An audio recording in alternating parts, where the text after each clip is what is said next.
up, guys? Andrew Kino, Pistol Chronicles. This is June 5th, 2016. So what the hell could possibly be going on today in California? Well, it is a Sunday, so really not much. I'm on my way to work, as usual. And the biggest thing that I was thinking about last night, and I'm going to be researching today, due to current events in California, is a way to have the perfect truck or car gun. Everybody has different needs. Everybody has different wants. So what is going to be the best avenue for people that don't have a CCW yet, like in San Bernardino, where the waiting list is 2 years long, or for people that don't want to get one and want to fly below the radar to keep themselves separate? However you want to carry a gun, that's your business. These are just some things that I was thinking about employing maybe in the future, as events may or may not change, especially with California's laws always changing.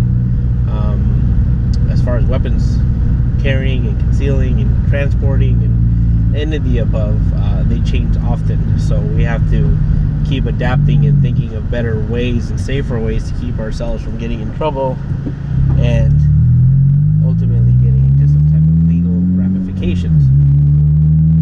So let's think for a second, what can we do? We have a couple of options that we can think of. One new one that I saw from Team Such on his channel was the Kel-Tec Sub 2000, and a friend of mine brought it up to me recently, months ago, and said, dude, check out this lightweight package, it fires 9mm cartridge, etc., etc. And I dismissed it at the time because I was like, why would I need a carbine type thing that fires pistol cartridges? Well, there's definite validity to that, and I assimilated it to the cowboy days. Cowboys used to keep their rifles and their shotguns on their horses as they traveled across from point A to point B, because they never knew what was going to be in the middle. And I think in modern day society, we may have digressed from that and stopped paying attention to it, because we are now focused on the day-to-day things, and whatever that entails. But we don't have areas much anymore, especially not if you live in the city, of areas of where police protection isn't somewhat readily available.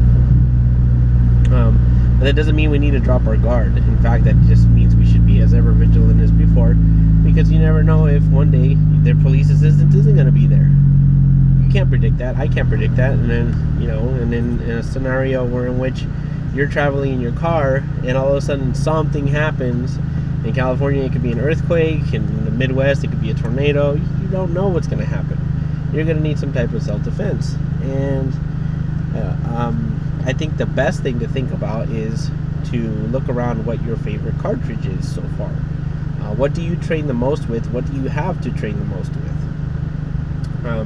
I definitely think that Glocks are probably the most universally owned pistol probably by now for people in California.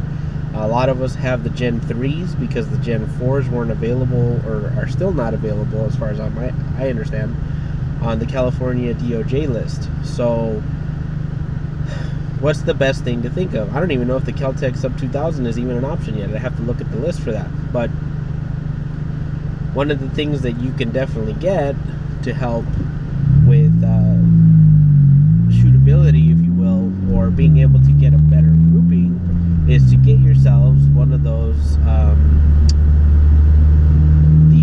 shock blades with the endo brace. That will definitely help stabilize your shots to a much farther distance than you originally anticipated. Now, the 9mm and the 10mm are very flat firing rounds, and while the 10mm gives a little bit more oomph, 9mm is definitely still a viable fighting cartridge. And for a lot of you guys that have the 9mm, like the Glock 17s, or even the Glock 34s, I believe is the 9mm, for those longer barrels, those things are going to be very accurate up to longer distances. And if you slap a endo brace with a shockwave blade and how do I say this carefully, use it in a manner that is still complying with the law, you will definitely improve your groupings, because I was definitely able to hit much farther targets with my Glock 20 than I would have normally just using the standard pistol techniques. We had a competition with some friends that we were hitting steel targets about a 10-inch plate at 50 yards, using iron sight revolvers, and me and my other partner using Glock platforms, and we all did well. The guys with the revolvers eventually beat us out at some point, just probably because of just different techniques that they were using than I did. But either way, we all still shot very far. But even then, shooting 50 yards with a pistol, that's probably not something you're gonna do normally. But being able to shoot with a pistol that far is something you should definitely work up to. Definitely should train yourself to push that hard to get up there. So, but before I move on to something different, I think there's definitely an instance where in which you might want to have a subcompact, shorter carbine type rifle in your car, something to deliver some distance between you and a possible threat. And if you can't get that, say we can't find something in California that lets us do that, I definitely think the Henry Big Boy carbine, either the steel edition or the old school Big Boy brass edition, is definitely a viable fighting option as well, because you can load some heavy 357 mag cartridges in there and really do some damage, and keep it going. The only kicker to that is that Henrys are tube fed magazines, not even magazine, tube fed cartridge tube, and I still don't even know if I said that right. I'm having a brain fart here. But and we can't drive with it loaded. But if you figured out a way to quickly load 8 to 10 rounds of 357 Magnum, 44 Magnum, whatever it is, into your carbine, that will definitely be advantageous for you. For those that are into 357 Magnum cartridges, the maximum pressure is released at 16 inches. So you're going to want at least a 16-inch carbine. But overall, if you can get it in a package that's about 37, 38 inches to fit in the trunk of a car, or maybe even the back seat somehow, maybe you can figure out a way to bolt it to the back seats of your car, that might be an option. If you have a truck, even better. Trucks normally have better space or a better avenue of how to carry a rifle, and maybe even be able to carry it even more discreetly should you ever be pulled over and do something that you may or may not should have done. And I'm not going to elaborate on that. I'm just saying, use your imagination. You figure out what you need to do for you. So, but as for me, I definitely think that for my what would be considered my car gun or daily traveling weapon, it will likely be my Glock 20 with 4 magazines of 10mm Underwood 160 grain hollow points.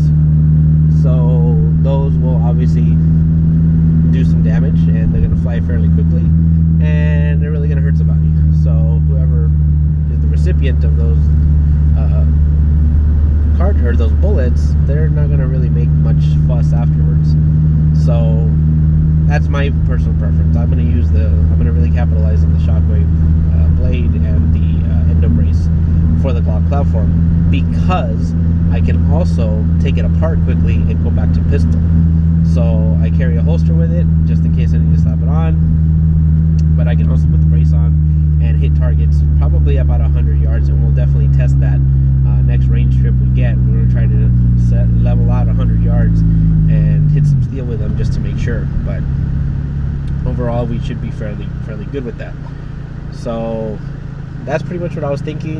You guys have any other suggestions for a vehicle, weapon, or truck gun, or car gun, whatever you guys think?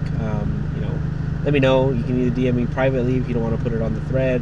If you guys have any just thinking out loud ideas, you can put them in the comments also. And also let me know what your favorite cartridges are. I know a lot of people train with different ones. Normally I was a 1911 guy, and I train with 45 ACP. And I'm looking for a bulk order package on that because I'm running low, so I need to replenish that before things change in California again. So I'm probably going to order some bulk ammo soon. But Anyways, if you guys have any ideas or any tips, let me know. Thanks.